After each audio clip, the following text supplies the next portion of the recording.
But actually, if you look at them, if you interact with them, and if you consider their life and other activities, uh, there is definitely self-doubt having a major role. You look at the other mindsets which we already discussed, like centricity and conformity. Centricity and conformity is a very technical term. In plain language, it means going with the crowd. Okay. Why do they go with the crowd? Even when they realize that, for example, some of the English tablets or in general as of now, they know that they have side effects and things like that, but everybody seems to use it, so even though a person feels it is not good, he is still doubtful whether my conviction is correct or not, because everybody seems to go for that. So there is an element of self-doubt. Conformity. Conformity is towards ideas. Religious ideas or political ideas or educational ideas or other general community culture related ideas. So they conform to that, okay. It is our idea, conform to that. Though some of them would feel, why should I conform? By normal distribution principle in psychology, it is virtually impossible for every Muslim to be equally committed and dedicated and understanding the philosophy of Quran. I don't think so, it is impossible. It is impossible by the very design of human intelligence. For example, those people in the schools, they were not performing the same way. Alright? Yeah. Even in their mother tongue, for example, Malayalam or Tamil or Hindi or Telugu or Kannada, in class 1 or class 2 or class 3 or class 4 or class 5, their marks were very low. Only very few people scored high, even in the mother tongue, when they attend the classes and the teachers are teaching them. Yeah. In which case, there should be a differential, or there must be great difference in understanding of their religions. Not a doubt about that. But I would say, from my experience and from reports, almost every Muslim systematically do all the prayers and go to mosque and all those things. I have interacted with some sensible, educated Muslims who have never gone to mosque and openly criticize their own leaders and their philosophy of life. 3 of them were my close friends. Some of them even Mandanos. M. Sulaiman, one of the top engineers in Kerala State, one of the top engineers. He openly used to criticize the Muslims. Openly, even through the mic. I always wondered whether someday he would be killed. Actually. Sulaiman means it's again Muslim only, that's no? what I said, absolute Muslim, and he belonged to a very traditional Muslim family. Yeah, very huge, very rich. Even his house was like a palace. That palace, I mean to say that such aristocratic family. So what I mean to say is that he is highly educated and a highly thinking individual, a consultant, not only just educated. So what I mean to say that, but because he was an eccentric, he was a non-centric and a non-conformist. He was not ready to just agree because a great lot of people are saying this is the fact, this is the fact. Okay? So why others are victims? Because they have their self-doubt. They cannot hold on to their views like Sulaimanji. I used to call him Sulaimanji. Not only me, many other people. He was very well known in Kerala State. Chairman of Kerala State Productivity Council and etc. etc. Yeah. Okay. So that is also because of that self-doubt. Now, fear of the ambiguous, unknown, uncertain, unexpected, strange, etc. How will I go and stay at that place? How will I go to that new place? How will I go and meet that stranger? Etc. etc. Okay? This is based on self-doubt. Will I be able to cope up with the situation there? So, it's a very critical variable, self-doubt. But at the same time, that is the lowest score in majority of cases, because that's where the questionnaire is defined. So the other day I told you, a driver, super confident, he says, I will do whatever. but he has a lot of self-doubt in other things. Other things. Like I say, Muslims, they are wonderful people. Great lot of them are highly educated, employed in top positions in the country, including senior administrative positions, managerial positions, and university professors, etc., etc. Yes.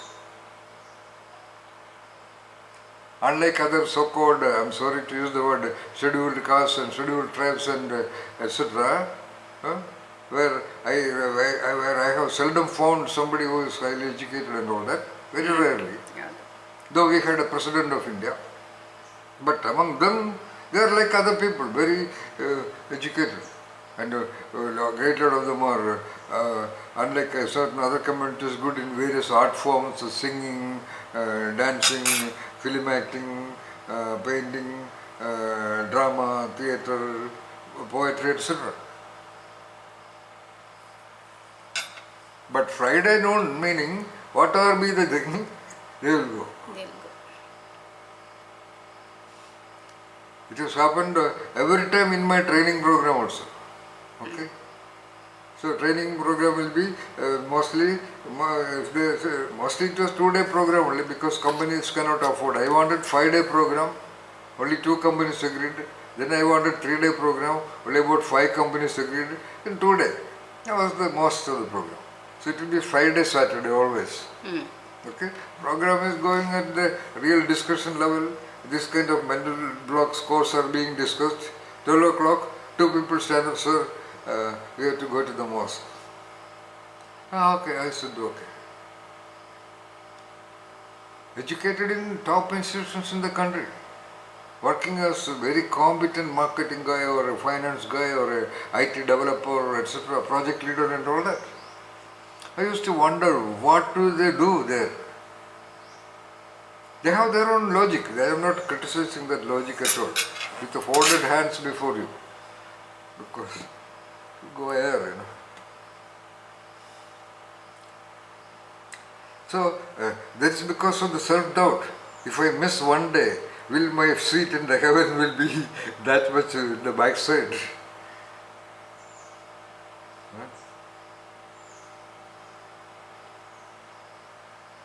So self-doubt.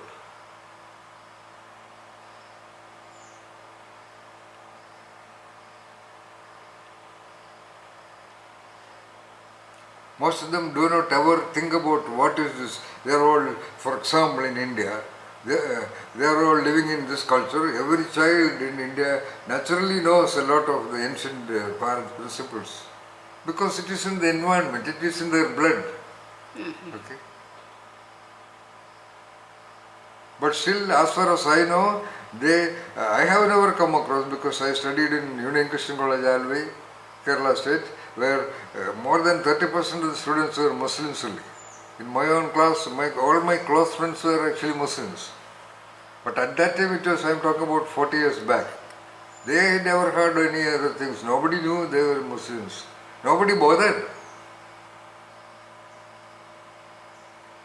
They never went to mosque or any of the things. That is a situation different. I mean, there are political and other reasons. That's a different issue. What I wanted to say is that they never wanted to know about what is happening in the temple, what is etc., etc., etc. Whereas many of my so-called Hindu friends, they even went to the mosque. I know. To know what is happening there. Yeah. Even I have a copy of Quran here. A beautiful printed, a very high, costly copy. Very costly copy. Something like 1,500 rupees. But I don't think they ever touched a copy of Bhagavad Gita or Bible or anything. What is so? It is because self-doubt, because that has been very correctly and very strongly, reinforcingly introduced and induced and inducted into them. I am not telling right or wrong. As I told you, the basic condition of the question, there is nothing right or wrong about that. We are talking about the creative evolution to the ultimate level.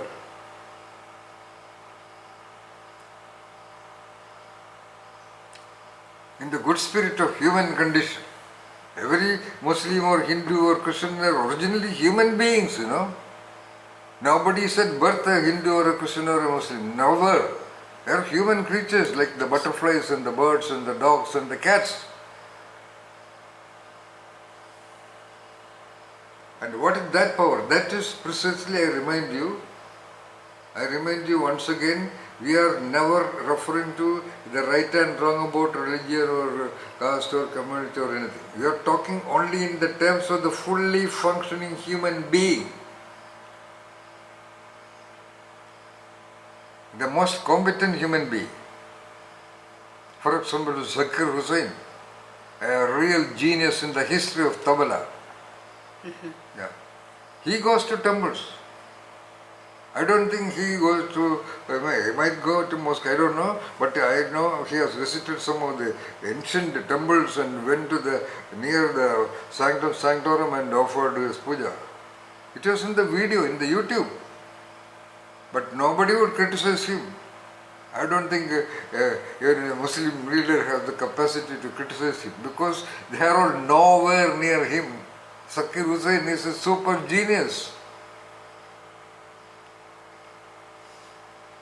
Very recently he visited the Palani temple. And then as a researcher, I am a researcher, I was watching constantly YouTubes where anybody is making any critical comments on that. Not a single comment. Who is going to comment on Zakir Hussain, the super genius? Who has the guts to do that? Who has the eligibility to do that? That's a different story. So, self-doubt. Because of self-doubt only, that gateless gate, nobody can approach that gateless gate.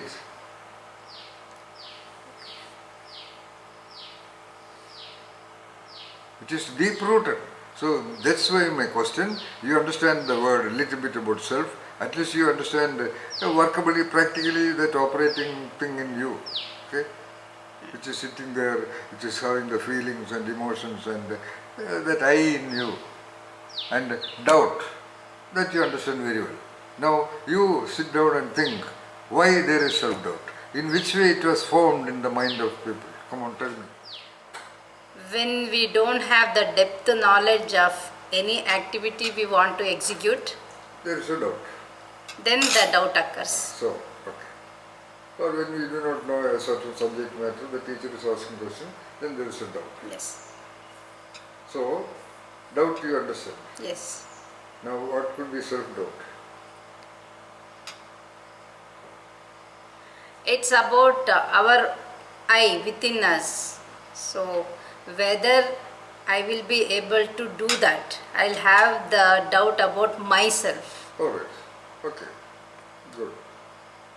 Why? Because lack of confidence. Lack of confidence, of course, connected with Yeah. self-confidence. Why lack of confidence? That's the question. I have a fear, I have a doubt. Why you develop that doubt about you?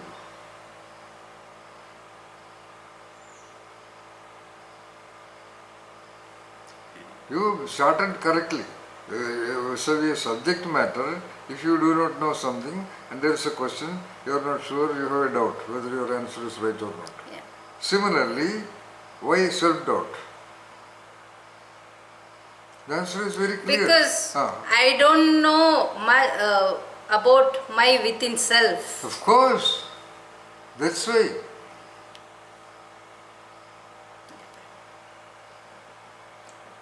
The people who know a great lot of things about the so-called God outside, people who know a lot about galaxies and chemistries and physics and mathematics and sociologies and psychologies and management and engineering and medicine and even including all that, except philosophy, they know nothing about their self. Though they are all the time the self. They get irritated, they get furious, they get agitated, they get so aggressive, okay? They get emotional, they get worried, they get disappointed, they get frustrated, they get feeling like committing suicide. That level of self-operating in them, yet they do not know anything about that so-called self. I feel I am the great, I am the one. Who are you to question me? It's all artificial, some vague understanding. Nobody told a child what is the so-called self operating in them. Nobody can do that. Because the parents are all very ordinary in that case. Even the so-called professor and university vice chancellors are included, senior managers or CEOs, whoever, they know nothing about that operating self. So they don't have anything to tell the child. And the child just gathers a vague, very vague picture of something called me or I feel hungry, ma. Because everybody is using the word I. Oh, I see. So this also have to refer to that, we use that word to say that I am hungry, mama, I want to go outside, I want this. And then the corresponding word from my environment, you. So what somebody says as you, it is the I. Okay? So the very parent who hugs the child and kisses the child and buys Cadbury's chocolates and all that, same father and mother, they say, you are stupid, you are useless, you don't know, and looks at with furious eyes and expressions, you are sort of that thing. You don't know, you don't study, you don't understand.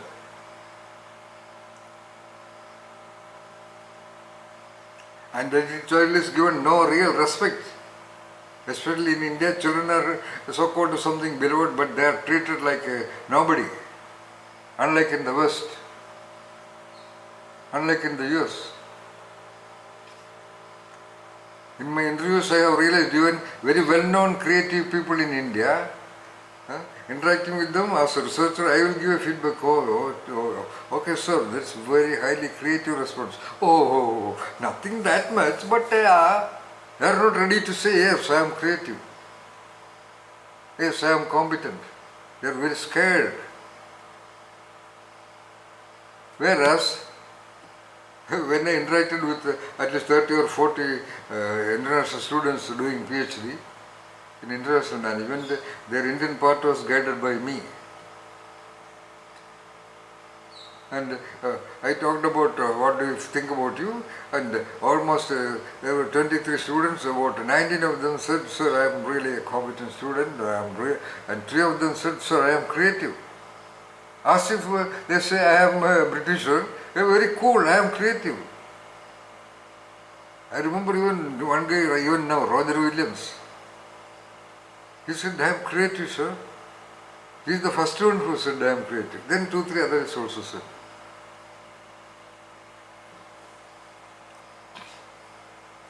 Very confident.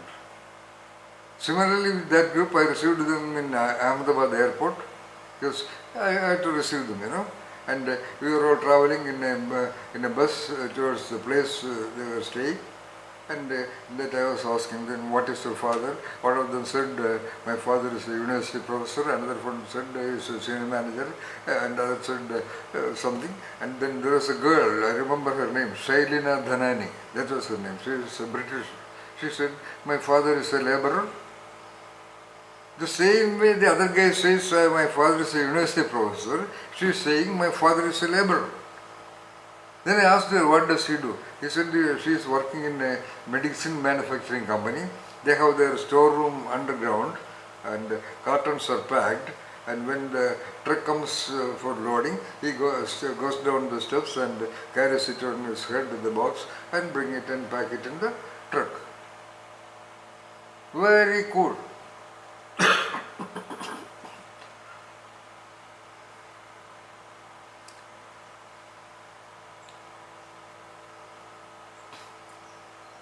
That confidence we don't get here. Yeah. So, the great majority of so-called Indian low castes, they don't have that confidence in self. Confidence, like the word genius, is an adjective, it's a relative term. You have to say, if somebody say I am confident, okay, you have to ask confident in what? Somebody is confident in physics, in driving, in cooking, in gardening, in interacting with people, in leadership, etc., etc., etc. But are you confident in yourself? A great lot of people do not even know the meaning of the word confidence. Do you know the meaning of the word confidence? You don't know. I have asked it to English professors. They will give a talk on confidence, but the meaning of the word confidence is to have trust. Within ourselves. No, then that is confidence meaning to have trust. Confidence in physics meaning trust in your knowledge in physics. To have trust in, that's the meaning of the word confidence. Trust. So confidence in self, to have trust in one's own self. How is the trust?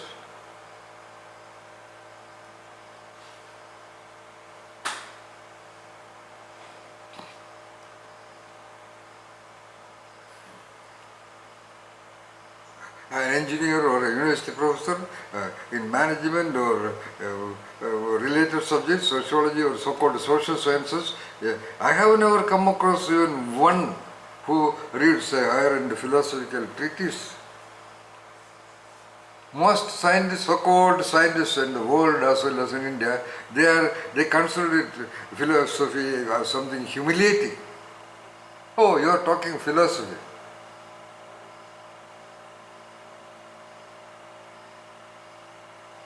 About which they do not know anything. Oh, you are talking philosopher. Oh, you are a philosopher. Oh. And they say it in a humiliating, teasing, sarcastic way. I have faced it hundreds of times.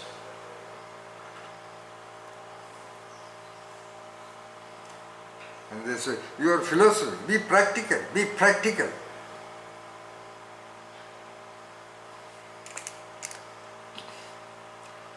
Only philosophy will make you, I think I would even say the human brain, the cerebral cortex is wired for philosophy, not for physics and chemistry and medicine and engineering. Because those so-called doctors and engineers and managers, they just cannot have the confidence to open a book on Indian Upanishads or Veda or Western philosophies of Plato or Aristotle or Socrates or even a well-known book by Will Durant, The Story of Philosophy. I would recommend you to buy that book also and read it 100 times. I have read it more than 50 times. The Story of Philosophy by a brilliant genius written, his name is Will Durant, a Britisher. And it's a wonderful book because it is real poetical English, absolutely poetic, marvelous English language. I have even purchased and gifted it to some 2-3 people. I have recommended it to some 1,000 managers. But I don't think even one of them purchased it.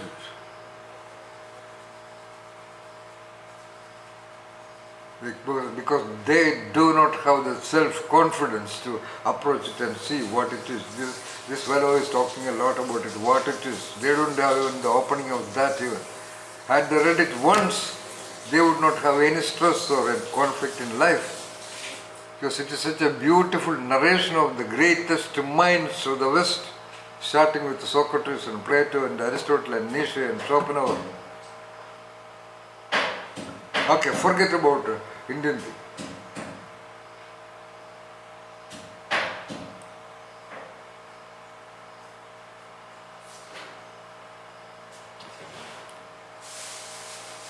So-called Indian managers, they all wear tie, coat, suit and all those things.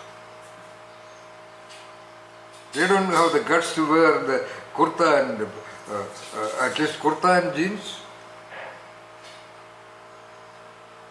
They are all very happy, they feel proud, their confidence is heightened by that dress. Well-known examples are the so-called stupid management institutes in the country, about which I know very well. Their convocation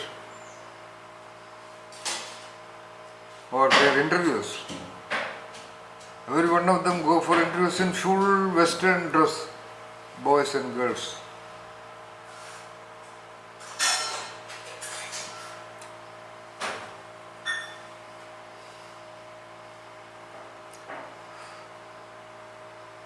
And they all study, especially in India, management institutes are simply imitated from the Harvard of US. Yeah. Not even medical colleges, not even engineering colleges, but management institutes are given a special, some privilege. Very large campuses, very elaborate buildings and hostel rooms and that Western culture. Boys and girls can talk together and interact together at 2 o'clock in the night, and boys can go to the rooms of the girls, and this in most of the IIMs. Air-conditioned classrooms and all the time well-dressed and all those things. And after getting the job, they'll be working in dungeons, in dirty, dusty, hot rooms of companies. Not all of them. But those who get that kind of a job get depressed. They don't realize that this is still a third world country. And most of those so-called Indian management students from top IIMs in the country, they feel uncomfortable to interact with ordinary people. They feel uncomfortable to interact with elderly people. This 24-year-old guy is coming as a manager, and the guy who is reporting to him is a 60-year-old, 56-year-old worker who has been working there with his blood and flesh in the making of that company. He looks down upon him. There were articles, research articles. And if a guy is really confident in himself, he wouldn't mind even hugging him. Similarly, so-called IAS babus, they are called babus, IAS babus in India. I have been offered a consultancy there. I went there 2 years, then I left. Because my purpose was an opportunity to do research. Almost a great majority of the probationers, IAS, IPS, IOS people, they are from very low economic class or from normal families only, not from rich aristocratic families. Because IAS is a dream of the average mindset of India. Because there's a great image of the colonial Britishers. And I have interacted with a great lot of them. So I'm a researcher all the time, I would go with them. Okay? There is a restaurant down below, it's the Academy, is British district actually speaking. Britishers started, ICS, Indian Civil Service. So it's a whatever, very beautiful post location, like a great resort. And there are so many restaurants, and down below there's a huge restaurant that is operated almost 24 hours, where all of them gather. And I interacted with hundreds of them, and every one of them with whom I interacted, they were all from very low class family, children of farmers, children of school teachers, rarely a university professor or a manager and some of them were children of IAS people themselves, but they were all very nice people. Yeah. I am telling in the beginning. Yeah. And for 3 months all of them are there. IAS, IPS and IFS. And IAS people will be there for another 6 months. And I could see in 3 months of time how they change. Reason? Because they gradually induct. Why are you asking this question? It's so simple. It is in the beginning, first week, Then they realize that I am an IAS. Gradually they develop that ego. Okay. They are treated like IAS, not as probation, they are treated like potential IAS people. So they build a different self-image. So they do a self which is artificially empowered with the notion that I am going to be a potential district collector.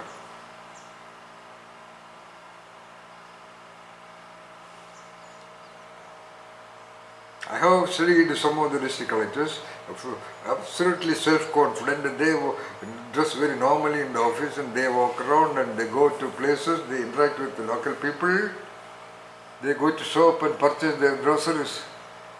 I know so many IAS people, they just don't go to a shop to purchase milk food for their babies. Their elderlies have to go. You will never see them outside. Because that is their self. Because their self-confidence is too high, very top, but built on that perception that I am a collector, I am a district magistrate, I am a whatever.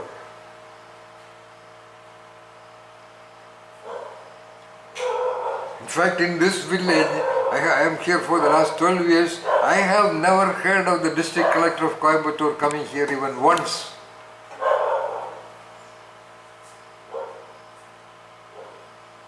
And there was an IAS district collector somewhere in Kerala state, and he went around in bicycle.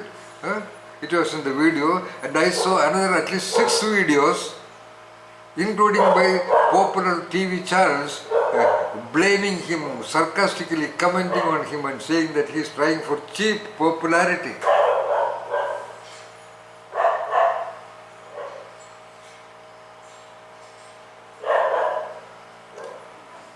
So that is the kind of very artificial, very delicate, eggshell kind of self generated in the great majority of Indian human entities.